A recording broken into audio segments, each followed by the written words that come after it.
नमस्कार प्यारे विद्यार्थियों, मैं Anik Kumar Pandey district education office Gopalganj की तरफ से एक बार फिर से आपका हार्दिक स्वागत और अभिनंदन करता हूं।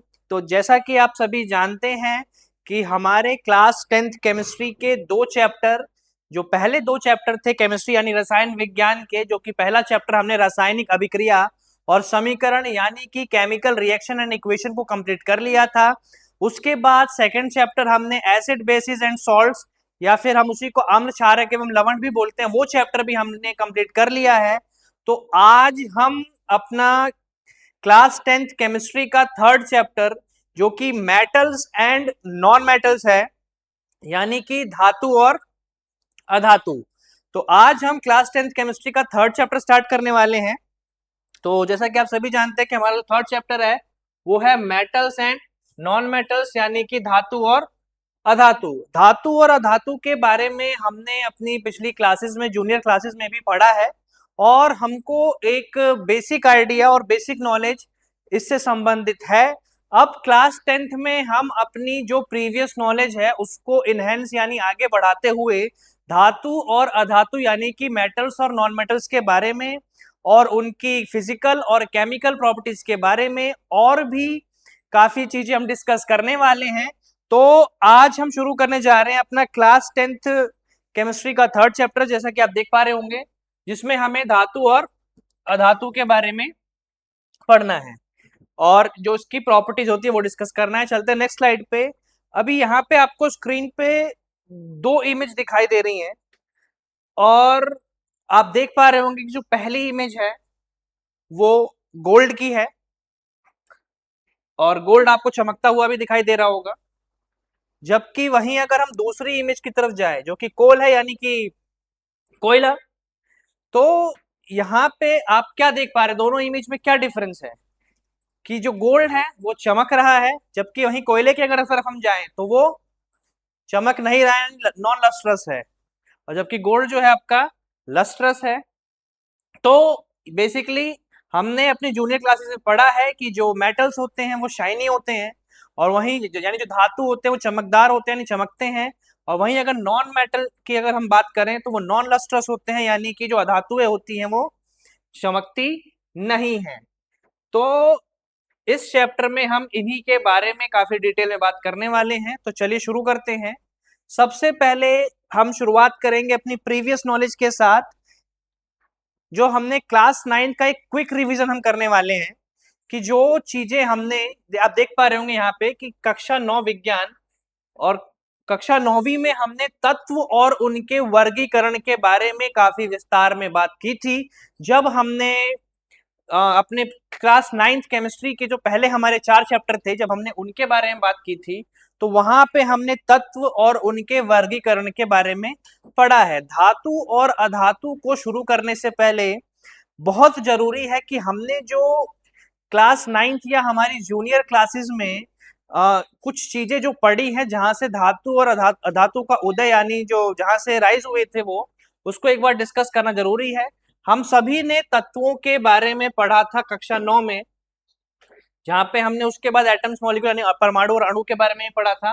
तो सबसे पहले तत्व क्या है?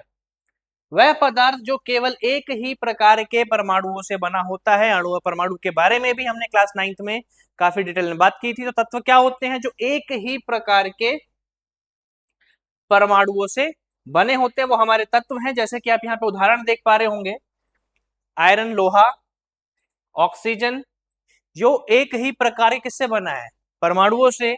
अब उसके बाद एक विशेषता भी हमने क्लास 9th में पढ़ी थी, भौतिक या रासायनिक विधि द्वारा सरल पदार्थों में नहीं तोड़ सकते। किसकी बात हो रही है यहाँ पे? यहाँ पे तत्वों की बात हो रही है कि हम तत्वों को भौतिक या रासायनिक यानी फिजिकल और केमिकल दोनों ही किसी भी मेथड से हम उसको सरल पदार्थों में और तोड़ नहीं सकते। यानी कि जो हमारी सिंपलेस्ट फॉर्म होती है किसी भी मैटर की, वो एलिमेंट होती है और जो कि किससे बने होते हैं? एटम से।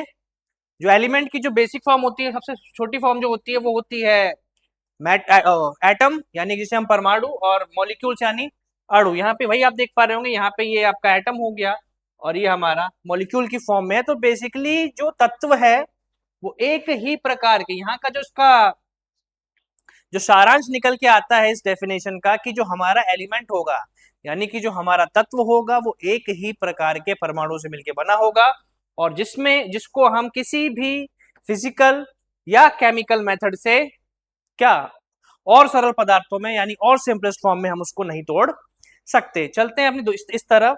और नाइन्थ क्लास में हमने 10th क्लास की शुरुआत नहीं की है, अभी हम नाइन्थ में जो भी चीजें हमने एलिमेंट्स और उसके क्लासिफिकेशन यानी तत्व और जो तत्वों का वर्गीकरण के बारे में जो हमने क्लास 9th में चीजें डिस्कस की थी, हम पहले एक बार उसी पर बात करते हैं। आइए, क्लास 9th तत्व की परिभाषा हमने देख ली यानी एलिमेंट का डेफिनेशन हम समझ चुके हैं।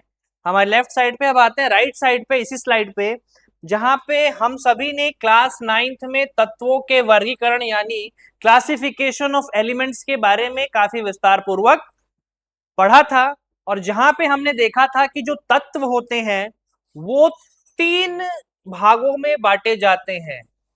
जैसा कि आप यहाँ पे स्क्रीन पर देख भी पा रहे होंगे कि तत्वों को 3 भागों यानी 3 क्लास में वर्गीकृत यानी क्लासिफाई किया गया है, जिसमें पहला है धातु, दूसरा है अधातु, तीसरा है उपधातु। हमने अपने जूनियर क्लासेस में तीनों के बेसिक प्रॉपर्टीज के बारे में पढ़ा था, जहां पे आपने पढ़ा था कि धातुएं चमकदार होती हैं, वहीं अगर हम अधातु की बात करें चमकहीन होती है, ये हम पढ़ चुके हैं।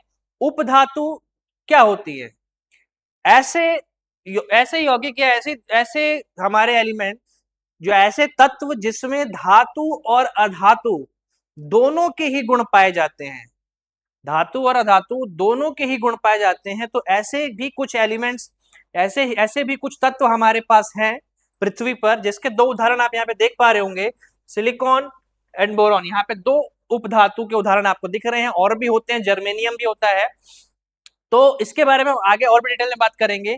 फिलहाल हम एक क्विक रिवीजन या क्विक रिकैप कर रहे हैं अपनी प्रीवियस क्लास का, जो भी हमने जूनियर क्लासेस में पढ़ा था। तो पहला पॉइंट हम पढ़ चुके हैं कि जो धातुएं चमकदार, अधातुएं चमकहीन और उपधातु में दोनों के ही गुण पाए जाते हैं। वहीं हमने पढ़ा था कि धातुएं कठोर यानी हार्ड होती हैं, वहीं अगर हम अधातुओं की बात करें तो भंगुर और ब्रिटल होता है यानी टूट जाती हैं जल्दी। उसके बाद अगर हम तीसरी तरफ आए और तीसरे पॉइंट पे आए तो जो धातुएं होती हैं वो आघात वर्धनीय होती है यानी कि मैलिएबल, जिसे हम इंग्लिश में बोलते हैं। वहीं अगर हम बात करें अधातु की तो वो नॉन मैलिएबल होता है यानी कि आघात वर्धनीय नहीं होते। वहीं अगर हम इस तरह बात करें कि जो धातुएं होती है वो तन्य होती है यानी धातुओं में तन्यता का गुण पाया जाता है, यानी मेटल में किसका गुण, कौन सा गुण पाया जाता है? डक्टिलिटी। जिसे मेटल जो होते हैं वो डक्टाइल होते हैं, जिसे हम तन्य बोलते हैं या तन्यता का गुण भी बोलते हैं। उसके बाद जो हमारी धातुएं होती हैं वो ऊष्मा और विद्युत के क्या होती है, कुछ सुचालक होती हैं यानी कंडक्टर होती हैं। जो हमारे मेटल्स होते हैं वो हीट और इलेक्ट्रिसिटी क्या होते हैं, कंडक्टर होते हैं। वहीं अगर हम अधातुओं की बात करें तो वो ऊष्मा और विद्युत यानी हीट और इलेक्ट्रिसिटी क्या होते हैं, नॉन कंडक्टर होते हैं। वहीं अगर हमने एक और पॉइंट पढ़ा था कि जो धातुएं होती हैं वो ध्वनिक यानी सोनरस होती है, धातुओं में ध्वनिक गुण पाया जाता है। हम सभी ने इलेक्ट्रिक बेल जो कि मंदिरों वगैरह में घंटियां लगी होती हैं उसकी आवाजों को सुना है, या फिर हमारे स्कूल में भी जब पीरियड चेंज होता है तो उसमें भी हमने इलेक्ट्रिक बेल भी हो सकती है, वो नॉर्मल मैनुअल बेल भी हो सकती है, तो वो किससे बनी होती है, धातुओं से, ताकि वो आवाज हमें दूर तक सुनाई दे। इसके बारे में भी हम इस चैप्टर में काफी डिटेल में बात करने वाले हैं। तो आप ये समझिए कि अभी तक हमने एक आउटलाइन देखी थी धातु धातु यानी मेटल्स और नॉन मेटल की। इस चैप्टर में हम एक एक पॉइंटर्स को काफी डिटेल में डिस्कस करने वाले हैं। तो आपको ये वर्गीकरण समझ में आ गया, क्योंकि हमारी पिछली क्लास में हम पढ़ के आए हैं। यहीं से बेस सेट होता है धातु और अधातु का। तो हमारा इस चैप्टर में जो मेन फोकस होगा वो होगा धातु और अधातु पे, क्योंकि हमारे इस चैप्टर का नाम भी क्या है, धातु और अधातु, मेटल्स एंड नॉन मेटल्स। तो पहले भी हम इसके बारे में पढ़ चुके हैं, ये आपको वो बताया गया है। चलते हैं नेक्स्ट स्लाइड पे। अब हमने तत्वों को 3 भागों में बांट दिया। हमने जो अभी हमारे पास पृथ्वी पर अभी तक अवेलेबल जो भी एलिमेंट्स थे, हमने उसको 3 भागों में बांट दिया, धातु, अधातु और उपधातु, यानी इसी को हम इंग्लिश में मेटल्स, नॉन मेटल्स या और मेटलॉइड्स बोलेंगे। लेकिन अब प्रश्न ये भी आता है कि वर्तमान में पृथ्वी पर पाए जाने वाले तत्वों की संख्या कितनी है, कि कितने तत्व हैं जिसको हमने क्लासिफाई किया है धातु में, अधातु में। तो सबसे पहले हमको ये समझ याद रखना है कि कुल तत्व अभी तक वर्तमान में पृथ्वी पर ज्ञात तत्वों की संख्या जो है वो है 118। अभी तक 118। याद ध्यान रखिएगा, जब हम लोग 10th क्लास में थे, मैंने 10th क्लास जो है 2014 में पास आउट हुआ था मैं, तो उस वक्त जो हमारी बुक का डाटा था, उस वक्त हमारी किताब में जो तत्वों की संख्या लिखी थी वो 114 थी। तो ऐसा नहीं है कि आज मैं आपको 118 बता रहा हूं तो आने वाले सालों में भी 118 रहे। हो सकता है 118 भी रहे, या ये भी हो सकता है कि आने वाले समय में कुछ और तत्वों की डिस्कवरी या खोज हो जाए। तो जैसा कि मैंने बताया कि जब हम लोग 10th क्लास में थे, मैंने 2014 में 10th पास की है, तो उस वक्त 114 ये संख्या थी। आज 12 साल बाद ये संख्या बढ़ के 118 हो चुकी है। हो सकता है कि आने वाले सालों में ये संख्या और बढ़ जाए, लेकिन फिलहाल आपको अगर आपसे कोई पूछे कि पृथ्वी पर पाए जाने वाले अभी तक टिल डेट, मतलब आज की डेट तक जो कुल तत्वों की संख्या है वो है 118। अब आपको ये भी याद रखना है कि इन 118 तत्वों में से, इन 118 तत्वों में से जो 14 तत्व होते हैं हमारे, वो कैसे तत्व हैं? प्राकृतिक तत्व हैं, यानी नेचुरल एलिमेंट्स हैं। कैसे तत्व हैं? प्राकृतिक तत्व हैं, यानी कि नेचुरल एलिमेंट्स हैं हमारे। कितने? 118 में से 94, यानी कि जो 118 में से 94 तत्व हैं वो पृथ्वी पर किस रूप में मिलते हैं हमें? वो पृथ्वी पर हमें प्राकृतिक रूप में मिलते हैं।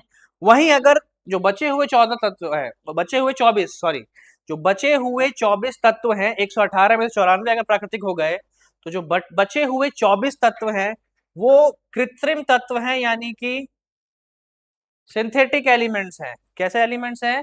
उन्हें बनाया गया है, कहाँ बनाया गया है? इन 24 तत्वों को प्रयोगशाला में बनाया गया है, ये भी आपको याद रखना है। उसके बाद एक यहाँ पे कुछ डाटा दिया हुआ है कि मुख्य प्राकृतिक तत्व जो भारानुसार है वो आप देख पा रहे होंगे कि ऑक्सीजन, एल्यूमिनियम और लोहा और सिलिकॉन, इनका डाटा हमारे पास यहाँ पे स्क्रीन पे आप देख पा रहे होंगे। और इन्हीं तत्वों को, ये जो हमारे 118 तत्व हैं, ये जो हमारे 118 तत्व हैं, इन्हीं को हमने इन 3 कैटेगरी में डिवाइड किया है। किसमें? धातु, अधातु और उपधातु, यानी कि metals, non metals and metalloids में। तो अब कौन सा तत्व किसमें गया, इसके बारे में हम डिटेल में चर्चा करेंगे जब हम अपनी क्लास 10th केमिस्ट्री का 5वां चैप्टर जब पढ़ने जाएंगे, यानी जब हम पीरियोडिक क्लासिफिकेशन ऑफ एलिमेंट्स, यानी कि तत्वों का आवर्ती वर्गीकरण जब हम 5वां चैप्टर पढ़ेंगे, तो उसमें हम काफी डिटेल में बात करेंगे कि कहाँ कौन इन 118 तत्वों में धातु कौन सी है, धातु को हम कहाँ रखते हैं, अधातु कौन सी है, अधातु को हम कहाँ रखते हैं पीरियोडिक टेबल में, यानी कि जो भी हमारी मॉडर्न पीरियोडिक टेबल, यानी जो आधुनिक आवर्त सारणी है, उन सारणी में हम इनको कहाँ रखते हैं। फिलहाल हम, जैसा कि मैंने आपको बताया कि हमारा इस चैप्टर में जो मेन फोकस होगा वो इन दोनों पर होगा, यानी कि धातु और अधातु पर होगा। और यहाँ पे आप देख पा रहे हो कि जो सभी तत्व हैं, यही सभी तत्व मिलकर पृथ्वी और पृथ्वी पर जो जीवन है उसको संभव बनाते हैं। इसमें हर एक तत्व, यानी हर एक एलिमेंट की अपनी, इसमें हर एक तत्व और हर एक एलिमेंट की अपनी उपयोगिता और कंट्रीब्यूशन होता है पृथ्वी पर जीवन को संभव बनाने का, जिसके बारे में हम आगे बात भी करेंगे कि कौन सी धातु और कौन सी अधातु किस काम में आती है, उसका क्या यूज है। तो आइए शुरुआत करते हैं अपने क्लास 10th के सिलेबस का, और जिसमें आप देख पा रहे हो सबसे पहला है धातुओं के भौतिक गुण के बारे में हम पढ़ने वाले हैं। तो शुरुआत करते हैं भौतिक अवस्था से। किस गुण से शुरुआत करते हैं? भौतिक अवस्था, यानी यहाँ पे जो इसकी फिजिकल स्टेट है। किसकी फिजिकल स्टेट की बात हो रही है यहाँ पे? धातुओं की, यानी मेटल की फिजिकल स्टेट, यानी उसके भौतिक अवस्था के बारे में बात कर रहे हैं। तो जो ये ध्यान रखिएगा कि जो धातुएं होती हैं वो सामान्यतः किस अवस्था में पाई जाती हैं? वो सामान्यतः ठोस अवस्था में पाई जाती हैं। ठोस अवस्था में पाई जाती हैं। किसमें? ठोस यानी सॉलिड स्टेट में पाई जाती है। हम सभी को ध्यान रखना है कि जो अधिकांश, क्या मतलब मैक्सिमम जो भी हमारे पास मेटल यानी धातुएं हैं वो हमें ठोस अवस्था में मिलेगी, लेकिन एक एक्सेप्शन यानी एक अपवाद हमारे पास है। और आपको ध्यान रखना है कि जो पारा यानी कि जो मर्क्यूरी होता है, यानी जिसका सिंबल Hg है, तो ये एक ऐसी धातु है जो कमरे के तापमान यानी रूम टेम्परेचर पर लिक्विड स्टेट यानी द्रव अवस्था में पाई जाती है। ध्यान रखना है, जहां पर भी अपवाद आएगा, जहां पर भी एक्सेप्शन आएंगे, सबसे ज्यादा क्वेश्चन एग्जाम में आने की संभावना उसी पॉइंट से होती है। क्योंकि अभी मैंने आपको बताया कि जो भौतिक अवस्था है किसकी, धातुओं की, वो सामान्यतः यानी मैक्सिमम ठोस होती है यानी सॉलिड होती है। लेकिन पारा मर्क्यूरी एक ऐसी धातु है जो कमरे के तापमान पर किस अवस्था में पाई जाती है, जो कमरे के तापमान पर द्रव अवस्था यानी लिक्विड स्टेट में पाई जाती है। इस चीज को सभी को ध्यान रखना है। चलते हैं नेक्स्ट प्रॉपर्टी यानी अगले गुण की तरफ। अगला गुण है आघात वर्धनीयता, जिसको हम इंग्लिश में बोलते हैं मैलिएबिलिटी। यानी जो मेटल्स होते हैं वो मैलिएबल होते हैं यानी आघात वर्धनीय होते हैं। अब इसका क्या मतलब है, इसका क्या मतलब है, आघात वर्धनीय का मतलब होता है कि अगर हम इनको पीटे हथौड़े से, तो पीटने पर ये पतली चादर में बदल जाते हैं। किसमें बदल जाते हैं, हम इनको पीट कर आसानी से चादर में बदल सकते हैं। सोना और चांदी सबसे अधिक ज्यादा आघात वर्धनीय होते हैं। सोना और चांदी सबसे ज्यादा आघात वर्धनीय होते हैं। आइए आघात वर्धनीयता को समझने के लिए, यहां पे आप स्क्रीन पर देख पा रहे होंगे कि दो दो शॉर्ट वीडियो या जीआईएफ भी कह सकते हैं आप इसको, मैंने आपको आघात वर्धनीयता को एक्सप्लेन करने के लिए, क्योंकि हमने अभी देखा था कि जो धातु होती है, कौन, जो धातु होती है वो मैलिएबल यानी आघात वर्धनीय होती है। वहीं अगर हम अधातु की बात करें, ये वाला पॉइंट मैं यहीं पे एक्सप्लेन कर देता हूं इस चीज को। तो जैसा कि आप स्क्रीन पर देख पा रहे होंगे अभी कि जो धातु है वो आघात वर्धनी, देखिए यहाँ पे जो धातु है जब उसको हथौड़ी से अगर हम पीट रहे हैं तो वो टूट नहीं रहा है, वो टूट नहीं रहा है, उसको हम किसी भी आकार में ढाल सकते हैं, जो कि हमने अभी उदाहरण भी देखा कि सोना और चांदी दो उदाहरण थे हमारे पास। वहीं अगर हम दूसरी तरफ देखें स्क्रीन पर, तो आप देखिए यहाँ पे एक अधातु है, क्योंकि नॉन मैलिएबल यानी जो अधातुएं होती हैं वो आघात वर्धनीय नहीं होती है। हथौड़ी से पीटने पर आप देख पा रहे होंगे कि अधातु टूट जा रही है, जबकि यहाँ पर आप देखेंगे तो धातुएं नहीं टूटती। यही है आघात वर्धनीयता का गुण, यानी इसी को हम इंग्लिश में बोलते हैं मैलिएबल या मैलिएबिलिटी भी बोलते हैं। तो उम्मीद है कि आपको आघात वर्धनीयता यानी कैसे पीट कर चादर बनाना आपको बता दिया होगा। चलिए आगे मैं आपको एक बार दिखाता हूं कि किस तरीके से चादर बनाई जा सकती है। एल्यूमिनियम एक धातु है, हम सभी जानते हैं, और यहाँ पर ये जो हम सभी ने खाना को गर्म रखने के लिए सिल्वर फॉइल यानी एल्यूमिनियम फॉइल होती है। तो आप देखिए कैसे एक धातु को इसकी आघात वर्धनीयता यानी मैलिएबिलिटी के गुण से पीट कर कितनी पतली चादर, हम सभी ने कभी ना कभी हाथ में सिल्वर फॉइल यानी एल्यूमिनियम फॉइल को लेकर देखा होगा।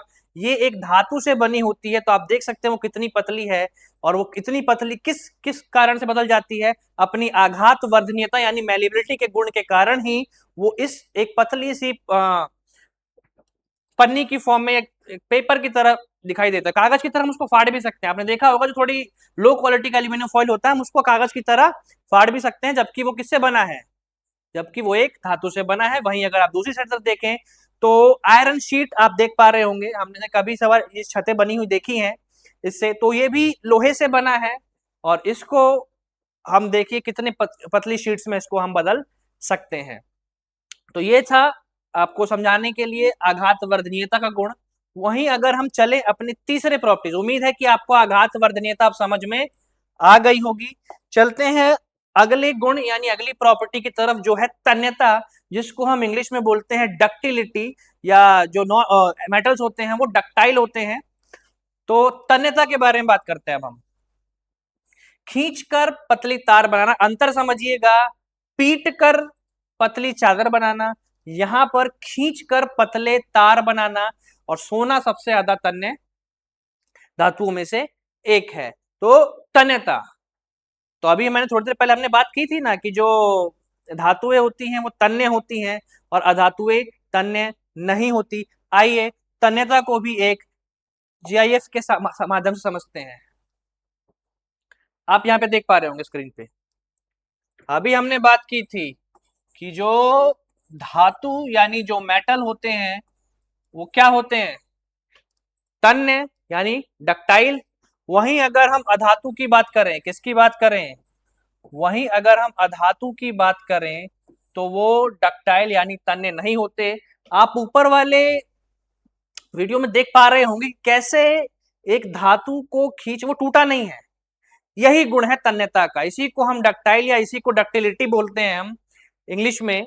तो धातुओं में तन्यता गुण पाया जाता है, उसको हम खींचकर पतली तार बना सकते हैं। कैसे तार बनती है अभी मैं आपको उदाहरण भी दिखाऊंगा। वहीं अगर हम अधातुओं की बात करें तो उसको हम ज्यादा खींच नहीं सकते, खींचने पर वो टूट जाती है, जैसा कि आप यहाँ पे स्क्रीन पर देख पा रहे होंगे। चलते हैं वापस अपने पॉइंट से। तो तन्यता आपको समझ में आ गया है, उम्मीद है कि उसको देखने के बाद आप तन्यता समझ गए होंगे। अच्छा कैसे बदल देते हैं एक बार वो भी आपको दिखा देते हैं। मैंने ये देखिए कॉपर मेटल है, इसी कॉपर मेटल को तन्यता के गुण का उपयोग करके जो धातुओं में पाया जाता है, देखिए इसी से ये कॉपर वायर बना दी गई, पतली तार बना दी गई। क्यों? क्योंकि धातुओं में तन्यता गुण होता है, डक्टिलिटी का गुण होता है, जिससे हम इसका इस्तेमाल करके हम आसानी से उसको पतली वायर, जैसा कि देख पा रहे होंगे कॉपर मेटल से कॉपर वायर किस तरीके से बना है। चलते हैं अगले गुण की तरफ। हमने 3 गुण देख लिए, भौतिक अवस्था, आघात वर्धनीयता और तन्यता भी देख लिया है। अब आते हैं चालकता पे, यानी कंडक्टिविटी पे आते हैं। तो हमने अभी थोड़ी देर पहले बात की थी, जो धातुएं होती हैं ऊष्मा और विद्युत की क्या होती हैं, सुचालक यानी गुड कंडक्टर होती हैं। और यहाँ पे इसी के अभी हम काफी उपयोग के बारे में बात करने वाले हैं। यहाँ पे 2 उदाहरण दिए हैं कि तांबा और एल्यूमिनियम का उपयोग हम सभी ने देखा है, कुछ पर्टिकुलर धातुओं का उपयोग, जैसे टंगस्टन के बारे में पढ़ा होगा हमने, इलेक्ट्रिक बल्ब वगैरह में, उसके बारे में इसी चैप्टर में काफी डिटेल में बात करेंगे। बट बेसिकली अभी हम यहाँ पे बात कर रहे हैं धातुओं के भौतिक गुण के बारे में। अब उसके बाद एक एक धातु के उपयोग के बारे में हम इसी चैप्टर में आगे बात करेंगे। उसके बाद अभी धातु के अगले गुण की तरफ चलते हैं, सोनरस यानी टकराने पर गूंजने वाली आवाज। टकराने पर गूंजने वाली आवाज, मैंने अभी थोड़ी देर पहले आपको उदाहरण भी दिया था कि जो मंदिर में घंटियां लगी होती हैं, या फिर हम मंदिर की घंटियों को अगर आप छोड़ दें तो हमारे स्कूल में भी ये मिल जाती है। अब किसी किसी स्कूल में हो सकता है इलेक्ट्रिक बेल वगैरह हो, लेकिन आपने मैनुअल बेल भी देखी होगी, जो लोहे से ही होती है, टंगी होती है, इसको एक हथौड़ी की सहायता से पीट कर उसको बजाया था। क्यों? वो किसके बनी होती है? धातु की बनी होती है। वो लोहा भी हो सकता है, वो और भी कुछ धातुओं का मिश्रण भी हो सकता है, जिसे हम अलॉय इसी चैप्टर में बात करने वाले हैं। जब धातुओं को मिला के कोई एक मिश्र धातु बनाई जाती है, अलॉय के बारे में इसी में बात करने वाली है। स्कूल की घंटी आप यहाँ पे देख पा रहे होंगे, जो कि मैंने अभी थोड़ी देर पहले बताया था, इसका उदाहरण हो गया। मतलब सोनरस का मतलब क्या है? टकराने पर गूंजने वाली आवाज धातु करती है, बल्कि अधातु में उतनी आवाज नहीं होती, मतलब आवाज गूंजेगी नहीं या दूर तक नहीं जाएगी। आते हैं नेक्स्ट। तो जैसे हमने अभी बात की थी धातुओं के भौतिक गुण के बारे में, यानी जो हमारे मेटल्स थे उनकी फिजिकल प्रॉपर्टीज के बारे में हमने बात की थी। अब हम बात करने वाले हैं अधातुओं के भौतिक गुण के बारे में, यानी जो हमारे नॉन मेटल्स होते हैं उनकी फिजिकल प्रॉपर्टीज के बारे में हम बात करेंगे। शुरुआत वहीं से करेंगे जहां पे हमने धातुओं की थी। सबसे पहले आएगी भौतिक अवस्था, यानी फिजिकल स्टेट। तो जब हमने धातुओं के बारे में डिस्कस किया था तो मैंने आपको बताया था कि धातुएं सामान्यतः ठोस यानी सॉलिड स्टेट में पाई जाती हैं। पारा मरकरी एक अपवाद है, उसको छोड़कर, जो कि कमरे के तापमान यानी रूम टेम्परेचर पर द्रव अवस्था में पाया जाता है। तो अभी हम बात करते हैं अधातुओं की। तो आप यहाँ पे देखेंगे कि अधातुएं ठोस, द्रव, गैस, ठोस, द्रव और गैस तीनों अवस्था में पाई जाती हैं। अधातुएं जो होती हैं हमारी, यानी जो हमारे नॉन मेटल हैं, जो भी हमारे वेल नोन जो थ्री स्टेट्स ऑफ मैटर हैं, उस तीनों ही अवस्था में पाई जाती हैं। कौन? अधातुएं, ठोस, द्रव और गैस। गैस में हमारे पास काफी उदाहरण है, जिसमें हाइड्रोजन गैस भी हो सकती है, नाइट्रोजन गैस हो सकती है, ऑक्सीजन गैस हो सकती है। वहीं अगर हम बात करें ठोस अवस्था में, तो हमारे पास काफी उदाहरण है, जिसमें हम कार्बन के क्रिस्टल, यानी जो कार्बन के यौगिक होते हैं वो होंगे, सल्फर के यौगिक हो सकते हैं। लेकिन थोड़ा ध्यान रखने वाली बात यह है कि द्रव अवस्था पे थोड़ा फोकस करेंगे हम अधातुओं की, क्योंकि एक ही ऐसी अधातु है, जनरली नॉर्मल कंडीशन पे एक ही ऐसी अधातु है जो कमरे के तापमान पर किस अवस्था में पाई जाएगी? द्रव अवस्था में। वो है ब्रोमीन। कौन है? ब्रोमीन। यहाँ पे आप सिंबल देख पा रहे होंगे, ब्रोमीन का सिंबल Br होता है। तो ये ब्रोमीन ही एक ऐसी अधातु है जो कमरे के तापमान पर किसमें पाई जाती है? द्रव अवस्था में। अब मैं थोड़ा आपका एक ध्यान एक क्वेश्चन की तरफ लेकर जाना चाहूंगा, क्योंकि परीक्षा में बहुत बार रिपीट करता है कि ऐसी कौन सी अधातु है जो द्रव अवस्था में पाई जाती है। अब हमारे दिमाग में थोड़ी सी चीज क्या चलती है, हमें मरकरी याद रहता है। तो आपको क्वेश्चन को ढंग से रीड करना है, पढ़ना है कि आपसे उस प्रश्न में धातु पूछी है, मेटल पूछा है या नॉन मेटल पूछा है। क्योंकि कभी कभार क्या होता है, ऑप्शन में आपको दोनों मिलेंगे, क्योंकि एग्जामिनर को पता है आपको कंफ्यूज कैसे करना है। तो आपको ऑप्शन में मरकरी भी मिलेगा और आपको ब्रोमीन भी ऑप्शन में मिलेगा। आपको क्वेश्चन को ढंग से रीड करना है। अगर धातु पूछी है, अगर धातु यानी मेटल पूछा है, तो हम अपना आंसर Hg मरकरी लगाएंगे यानी पारा लगाएंगे। वहीं अगर हमसे अधातु यानी नॉन मेटल पूछा है, तो हम जो उत्तर लगाएंगे वो लगाएंगे ब्रोमीन। इसको ध्यान रखना है, बहुत कॉमन मिस्टेक है, हम सबको आते हुए भी हम ऐसे कुछ प्रश्न गलत करके एग्जाम में आ जाते हैं। इसको ध्यान रखना है। उम्मीद है कि अब इस पॉइंट आउट करने के बाद आप ऐसी गलती एग्जाम में नहीं दोहराएंगे और आपको याद रहेगा कि ब्रोमीन वो अधातु है, ब्रोमीन वो अधातु यानी कि नॉन मेटल है जो किस अवस्था में पाया जाता है? द्रव अवस्था में पाया जाता है। वहीं अगर हम बात करें चमक पे, मैंने आपको शुरुआत की ही स्लाइड में, शुरू में ही एक स्लाइड दिखाई थी आपको, जहां पे आप देख पा रहे होंगे कि धातु में चमक है, अधातु में चमक नहीं है। उसी गुण पर हम आ चुके हैं इस वक्त। तो जो अधातुएं होती हैं निष्प्रभ होती हैं, यानी डल होती हैं। क्या होती हैं? डल होती हैं, उनमें चमक नहीं होती है। लेकिन यहां पर भी एक अपवाद आएगा कि हीरा, हीरा जो कार्बन की एलोट्रॉपिक फॉर्म है, जिसके बारे में हम काफी डिटेल में अगले चैप्टर में बात करेंगे जब हम पढ़ेंगे कार्बन और उसके यौगिक के बारे में। और हम ये भी बात करेंगे कि हीरा कैसे बनता है, हीरे में कार्बन के जो बॉन्ड होते हैं यानी जो बंध होते हैं कैसे आपस में जुड़े होते हैं। फिलहाल आपको ये ध्यान रखना है, हीरा एक अपवाद है।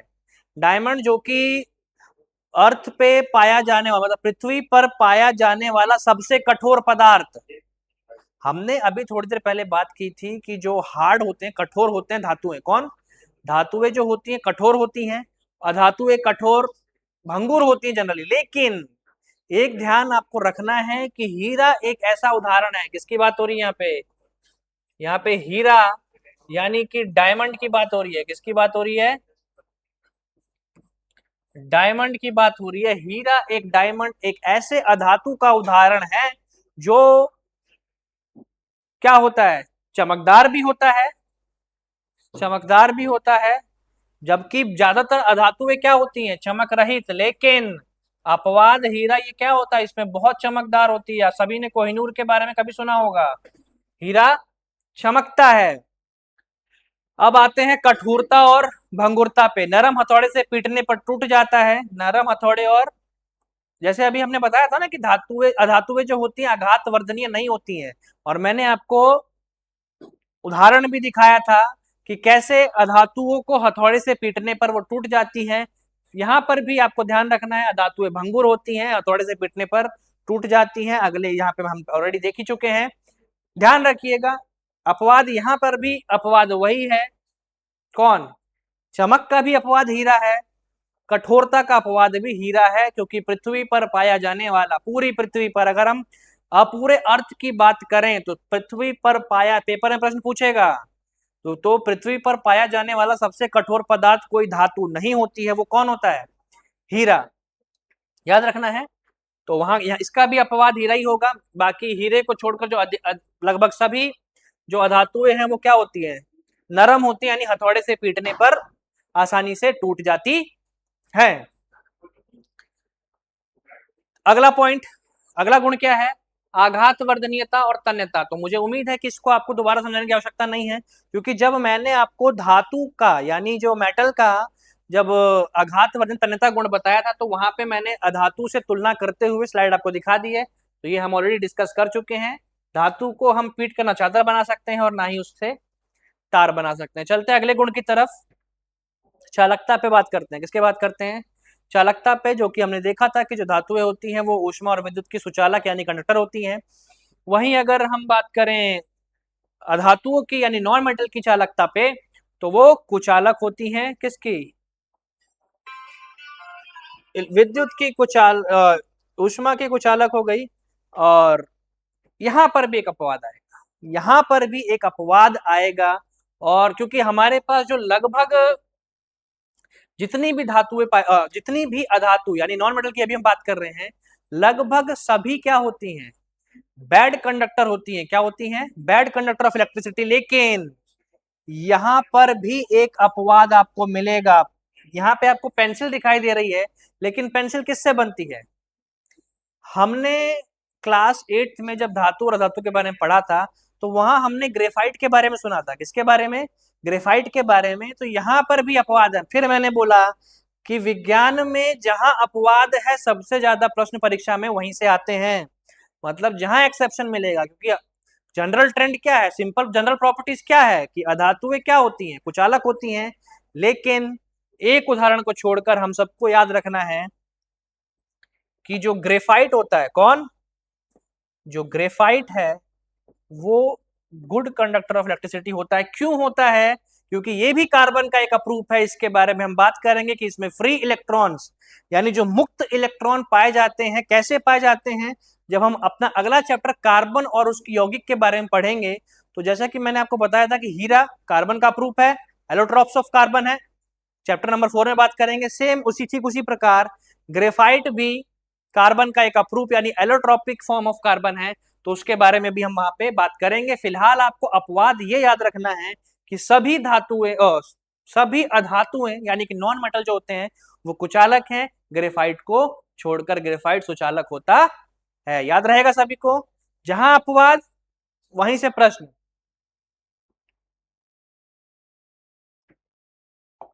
ये हम डिस्कस कर चुके हैं, ये भी हम डिस्कस कर चुके हैं। ये भी आपको दिखा दिए कहते कैसे धातुओं को पीट कर चादर बनाई जाती है और कैसे तन्यता गुण पाया जाता है धातुओं में।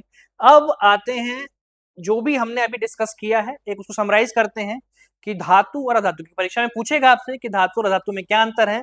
तो अभी हमने अलग अलग धातुओं के फिजिकल प्रॉपर्टीज यानी भौतिक गुणों को देखा, और अभी हमने अधातुओं के भौतिक गुण यानी फिजिकल प्रॉपर्टीज को भी देखा। अब एक बार क्विक रिकैप करते हैं कि हमने क्या चीजें देखी है अंतर की दृष्टि से, यानी डिफरेंस की फॉर्म में एक बार हम देख लेते हैं कि हमने क्या देखा है।